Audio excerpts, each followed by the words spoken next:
छत्रपती शिवराय, हिंदुहृदय सम्राट, शिवसेना प्रमुख माननीय बाळासाहेब ठाकरे, आपल्या राज्यघटनेचे शिल्पकार भारतरत्न डॉक्टर बाबासाहेब आंबेडकर यांना अभिवादन करतो। शिवसेना पक्षाचे पक्षप्रमुख आणि महाराष्ट्र राज्याचे माजी मुख्यमंत्री आदरणीय उद्धवसाहेब ठाकरे ज्यांना आपण निवडून देण्याचा निश्चय केला आहे, निर्धार केला आहे, ते आपले सर्वांचे लोकसभेचे उमेदवार, शिवसेना नेते, माझे सहकारी मित्र श्री विनायकजी राऊत, विधिमंडळातील माझे सहकारी आणि पक्षाचे उपनेते श्रीयुत राजनजी साळवी, दुसरा माझा विधिमंडळातील दिलदार मित्र आणि आपल्या कणकवली, आपल्या कुडाळ वेंगुर्ल्याचे आमदार सन्मान्य वैभवजी नाईक, व्यासपीठावर उपस्थित असलेले काँग्रेस, राष्ट्रवादी काँग्रेस, आप किंवा जे जे म्हणून मित्रपक्ष आहेत, मित्रपक्षांचे सर्व पदाधिकारी, वरुणजी देसाई कधी येऊन बसलेत ते मी बघितलंच नाही, आणि सर्वच पक्षाचे महिला पुरुष पदाधिकारी, लोकप्रतिनिधी, पत्रकार मित्र, बांधवांनो, भगिनींनो आणि सहकारी मित्रांनो, आपण सगळेजण उद्धव साहेबांचं मार्गदर्शन ऐकण्याकरता म्हणून या ठिकाणी मोठ्या संख्येने उपस्थित आहात। खरं पाहिलं तर ज्या वेळेला या निवडणुकीला सुरुवातच झाली नव्हती त्यावेळेला भारतीय जनता पार्टीकडून या देशामध्ये अशा पद्धतीचा माहोल तयार केला गेला होता, एक वातावरण तयार केलं गेलं होतं, एक अशा पद्धतीनं परसेप्शन तयार केलं गेलं होतं की अब की बार 400 पार, अब की बार 400 पार। आणि मग काय भाजपवाले तुम्हाला माहितीच आहे, एखादी घोषणा घेऊन नुसते टनाना टनाना टनाना उड्या मारला सुरुवात करतात। त्यांना हा विसर पडला होता की अब की बार 400 पार हे करण्याचं काम या देशातला मतदार करणार आहे। आणि जेव्हा कधी देशामध्ये लोकशाही अस्तित्वात आली, या देशाला ज्या वेळेला स्वातंत्र्य मिळालं, या देशामधली पहिली निवडणूक 1952 साली झाली, त्या वेळेपासून ज्या ज्या पक्षांनी, ज्या ज्या नेत्यांनी निवडणुका लढल्या, त्यांनी जनता हा कोणाला कुठे पार करायचा हा ठरवणारा जनता हा जनार्दन आहे, अशा पद्धतीच्या विनम्र भावानं, विनम्र भावनेनं या देशातल्या जनतेला साथ घातली। परंतु इथं आम्ही 400 पार करणार, या महाराष्ट्रात तर अशा पद्धतीचा नंगा नाच घातला गेला की आम्ही 45 प्लस म्हणजे 48 पैकी 45 प्लस आम्ही घेणार असं सांगितलं गेलं। भाजपा बोलायला लागले, त्यांच्या जोडीला मिंदे गेले, ते मिंदे म्हणाले 45 पार। त्याच्यानंतर अजित पवार गेले, तेही म्हणायला लागले 45 पार। आणि सगळे जे काही बोलायला लागले 45 पार 45 पार, त्यावेळेला महाराष्ट्रामधून एकच शेर उभा राहिला। महाराष्ट्रामधून एका वाघाची डरकाळी फुटली, अरे अभी तक शेर तो जिंदा है, अभी जिंदा है, 400 पार नहीं, इस बार तुम तड़ी पार, हे सांगणारे उद्धव बाळासाहेब ठाकरे। कुठला आलंय 400 पार? तडी पार करायचं ना, तडी पार तयार आहात? जरा मारू 2-4 फटके। तडी पार उद्धव साहेबांनी एक नारा दिला आणि अख्ख्या देशामध्ये तो नारा घुमला, 400 पार तर राहिलं बाजूला, तडी पार। हे तडी पार व्हायची वेळ आली आहे। जे जे म्हणून या महाराष्ट्रामध्ये 45 जागा आम्ही जिंकू सांगत होते, जाऊन महाराष्ट्राची अवस्था काय ती बघा। पहिल्या टप्प्यातला 5 जागांचं पूर्व विदर्भातलं मतदान झालं। आज माझ्या पक्षानं त्या भागाची जबाबदारी माझ्यावर दिलेली आहे। खरं तर त्या 5ही जागा काँग्रेस लढलं. तिथे आमची रामटेकची जागा निवडून आलेली ती सुद्धा आम्ही काँग्रेसला दिली. माझा प्रयत्न होता की ती जागा आमच्याकडे टिकावी. परंतु पक्षाचा निर्णय, कार्यकर्ते सुरुवातीपासूनच आदरणीय उद्धव साहेबांनी, आदरणीय सन्मान्य आदित्य साहेबांनी एक नारा दिला होता.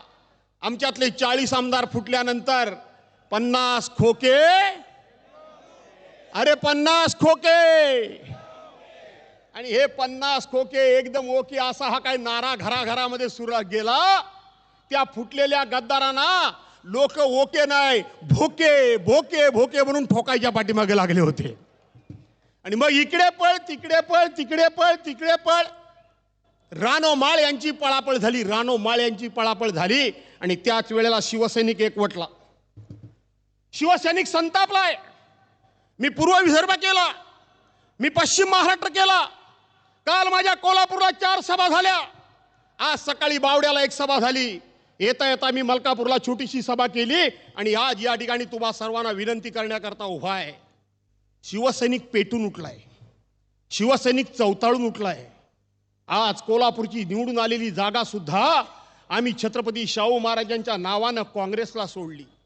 काल त्या ठिकाणी घडलेल्या बघितल्या मी, माझ्या सभा, आजऱ्याची सभा, तिथे कागलची सभा, आणि शेवटची कुठली रे ती, गडिंग्लजची सभा. तिथे कोल्हापूरला देशाच्या पंतप्रधानांची सभा होती. आणि इकडं आमच्यासारख्या छोट्या कार्यकर्त्याच्या सभा होत्या. अख्खं कोल्हापूर तोंडामध्ये बोट घालून अचंबितपणे सगळं बघत होतं. अख्खं बघत होतं. जागा लढते काँग्रेस, आणि तिथं संपूर्णपणे त्वेषानं, ध्येयानं, सुडानं, प्रतिशोधाच्या भावनेनं शिवसैनिक पेटून उठलाय. कारण शिवसेनेच्या पक्षप्रमुखांना ज्या पद्धतीनं महाराष्ट्राच्या गादीवरून अपमानित करून खाली उतरलंय, शिवसैनिक तिथपासून संतापलेला आहे, पेटून उठलेला आहे, चिडून उठलेला आहे. यांना पदच्युत केल्याशिवाय शिवसेना राहणार नाही, अशा पद्धतीचा महाराष्ट्रातला एकंदरीत महाराष्ट्रातल्या जनतेचा मूड आहे. महाराष्ट्रातल्या जनतेचा मूड आहे. आणि म्हणून अबकी बार 400 पार अशा प्रकारच्या घमेंडी वल्गना, अशा प्रकारच्या अहंकारी वल्गना करत असताना यांनी हे विसरले की यांच्या सरकारमध्ये भारतीय जनता पार्टीनंतर सगळ्यात मोठा मित्र पक्ष होता तो शिवसेना होता. वैभव, सगळ्यात मोठा पक्ष. भारतीय जनता पार्टीच्या निवडून आल्यानंतर 18 जागा ह्या शिवसेनेच्या होत्या. शिवसेनेनं कुठल्याही अटी घातल्या नाही, काही घातल्या नाही. परंतु या भाजपाची हाव एवढी वाढली. कावळा चिमणीची गोष्ट सांगून मी तुमचा वेळ घेत नाही, पण एका पावसाळ्यामध्ये कावळ्याचं घर पूर्णपणे उद्ध्वस्त झालं. आणि उद्ध्वस्त झाल्यानंतर तो कावळा कोणाच्याकडे आधारला आला? चिमणीकडे आधारला आला. चिमणीच्या घरामध्ये आला. आणि चिवताई चिवताई दार उघड, अशा पद्धतीनं भाजपाचं या राज्यामध्ये आणि देशामध्ये फार काय स्थान नव्हतं. तसं छोट्या छोट्या पक्षाच्या घरामध्ये गेले आणि आम्हाला जवळ घ्या, आम्हाला जवळ घ्या, आम्हाला जवळ घ्या म्हणून सांगितलं. आणि ज्या पद्धतीनं चिवताईनं कावळ्याला घरी घेतलं, कावळ्याला तिथं त्या ठिकाणी वस्ती करायला दिली. पण सकाळी मात्र चिवताई उठून बघते तर ज्याला आधार दिला, ज्याला घरामध्ये राहायला दिलं, ज्याच्यावर पावसापासून रक्षण करण्याकरता माझं मी छप्पर दिलं, तो कावळा सकाळी चिवताईचं घरच उद्ध्वस्त करून गेला. चिवताईचं घरच त्या ठिकाणी खराब करून गेला. तिच्या घरातलं धान्य बिन्य विस्कटून सगळं घेऊन गेला आणि ते घर उद्ध्वस्त करून गेला. कारण त्याला फक्त आणि फक्त आपलं घर बांधायचं होतं. भारतीय जनता पार्टीचं सुद्धा तेच झालं. शिवसेनेनं 25-30 वर्ष ज्या पक्षाला निरपेक्षपणे कुठल्याही प्रकारच्या अटीश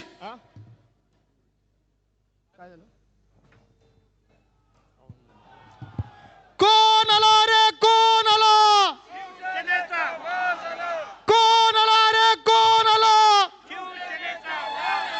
उद्धव साहब तुम आगे बढ़ो, उद्धव साहब तुम आगे बढ़ो. आम्ही शिवाचे सैनिक वेडे करू जीवाचे राज.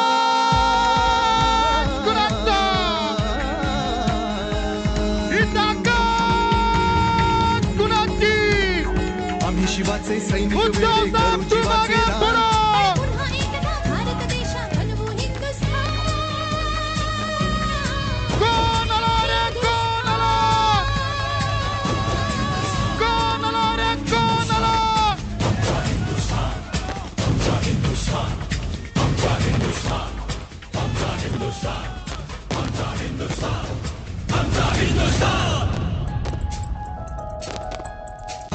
सगळं महाराज प्रौढ प्रताप पुरंदर क्षत्रिय कुलावतंस सिंहासनाधीश्वर महाराजाधिराज राजा शिव छत्रपती शिवाजी महाराज की, राजा शिव छत्रपती शिवाजी महाराज की, राजा शिव छत्रपती शिवाजी महाराज की.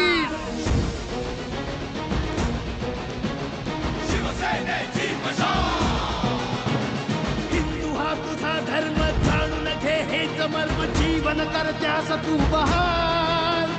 दुष्ट शक्ती जाळल्या मार्ग स्पष्ट दावल्या, शिवसेनेची पेटली मशाल. एक स्वप्न एक चिन्ह शिवसेनेची मशाल.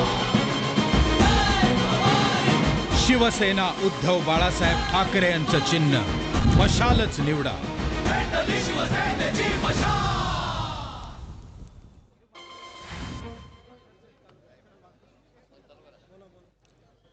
आणि म्हणून मी आपल्याला कावळा आणि चिमणीची गोष्ट सांगत होतो. कावळ्याचं घर नव्हतं म्हणून तो चिमणीकडे आसऱ्याला आला. चिमणीनं खूप मोठ्या मनानं अगदी दया दाखवून त्यांना घरामध्ये जागा दिली. आणि सकाळी कावळा जेव्हा घरातून निघून गेला तेव्हा चिमणी आपलं घर बघतीये की आपल्या घरामध्ये कावळ्यानं नको ती घाण करून ठेवले. कावळ्यानं आपलं घर उद्ध्वस्त केलंय. भारतीय जनता पार्टीचं देखील तसंच झालं. या पक्षाचे 1984 साली 2 खासदार फक्त होते. आणि मग देशातल्या छोट्या छोट्या पक्षांच्या घरामध्ये हा पक्ष शिरला. या पक्षाचे नेते शिरले. आठवा साली ज्या वेळेला देश तेव्हा 23 पक्ष आणि 23 पक्षांची साथ यांना होती. 2014 साली 2 पक्ष फक्त शिल्लक राहिले. त्यातला एक महत्वाचा पक्ष तो म्हणजे उद्धव बाळासाहेब ठाकरेंचा शिवसेना पक्ष. त्यांच्याबरोबर राहिला. बाकी सगळे पक्ष त्यांना सोडून गेले. सत्तेमधला 2 नंबरचा पक्ष हा शिवसेना होता. पण यांना इतक्या पद्धतीचा सत्तेमधला माज आला.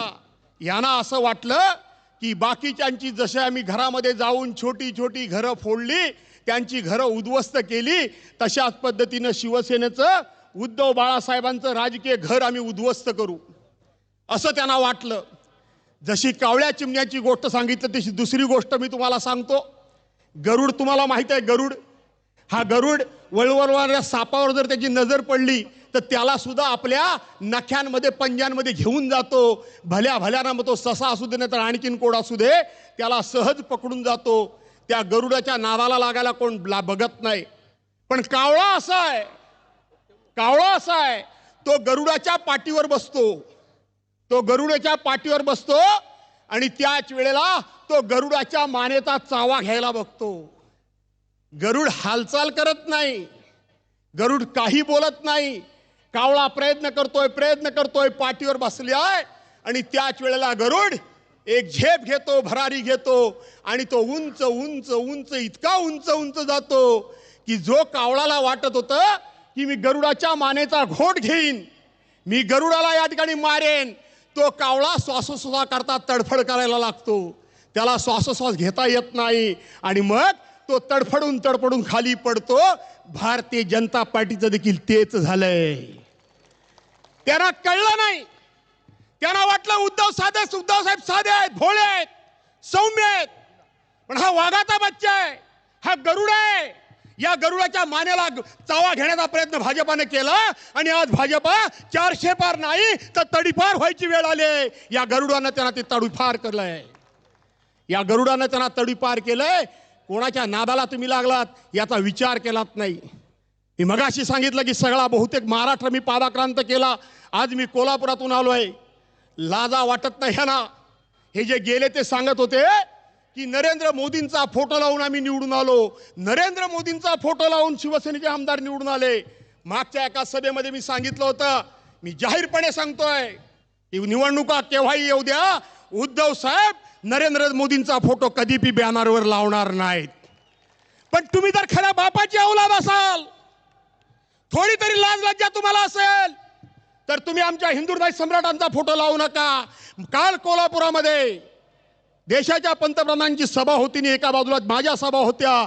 जिकडं तिकडं मी बघितलं तिथं आमच्या कुठल्याही बॅनरवर पंतप्रधानांचा फोटो नव्हता. पण असा एक बॅनर नाही की हिंदुहृदय सम्राट मान्य बाळासाहेब ठाकरेंचा बॅनर नाही.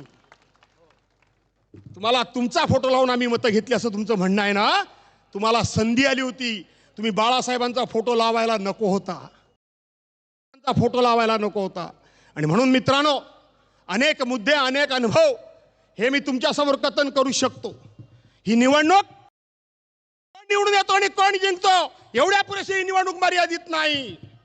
तर मी मगाशी सांगितलं, उभ्या महाराष्ट्रामध्ये कोणाची जागा आहे ही न बघता शिवसैनिक पेटून उठलाय, शिवसैनिक चवताळून उठलाय, शिवसैनिक प्रतिशोध घेतोय की आमचा पक्ष कुणी चोरला, आमचा पक्षाचं नाव कुणी चोरलं, आमचं निशाणी धनुष्य बाण कुणी चोरली आणि आमच्या शिवसेना प्रमुखांना कुणी चोरलं, याचा प्रतिशोध शिवसैनिक घेत आहेत, याचा प्रतिशोध शिवसैनिक घेत आहेत. आणि म्हणून हे 400 पार वगैरे किंवा 45+20 हे सगळं विसरून जा. पण ही निवडणूक आहे, ही निवडणूक आहे. या निवडणुकीमध्ये काळजी घ्या.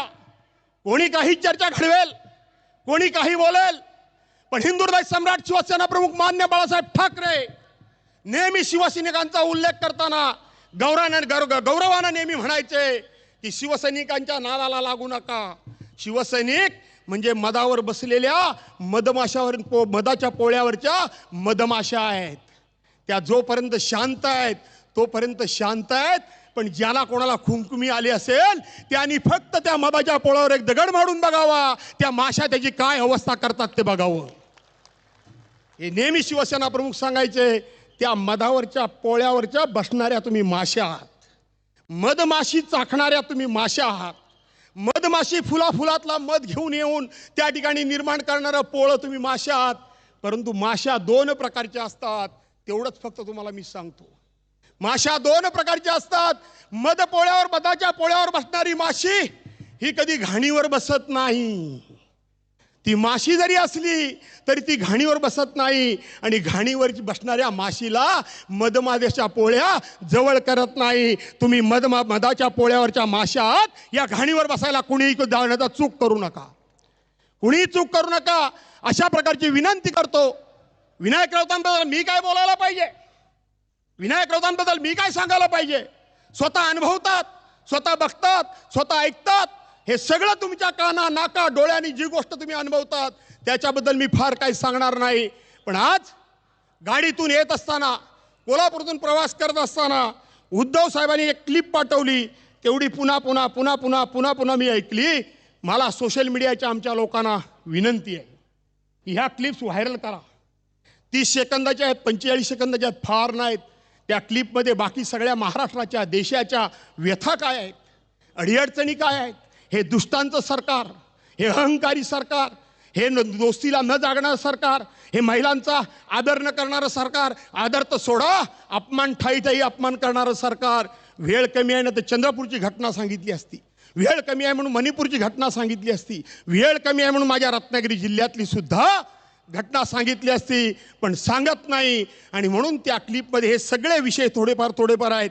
त्याच्यामध्ये आपल्या व्यथा मांडत असताना त्या गाण्यामधली असेच 2 शब्द आहेत. हे सरकार कोण बदलणार. म्हणजे तरुण असतील, महिला असतील, व्यावसायिक असतील, व्यापारी असतील, सीमेवर लढणारे जवान असतील, हे अतिशय कळवळीनं, वेदनेनं, हताशपणे प्रश्न विचारतायत. हे सरकार कोण बदलणार. त्याच्यावर उद्धव साहेब उत्तर देतात, जे मतदान करणार तेच सरकार बदलणार, जे मतदान करणार तेच सरकार बदलणार. त्याचा शेवट सांगतो. त्याच्यामध्ये पुन्हा तरुणी विचारतात की हे सरकार कोण बदलणार. त्यावेळेला उद्धव साहेब ठामपणे सांगतायत.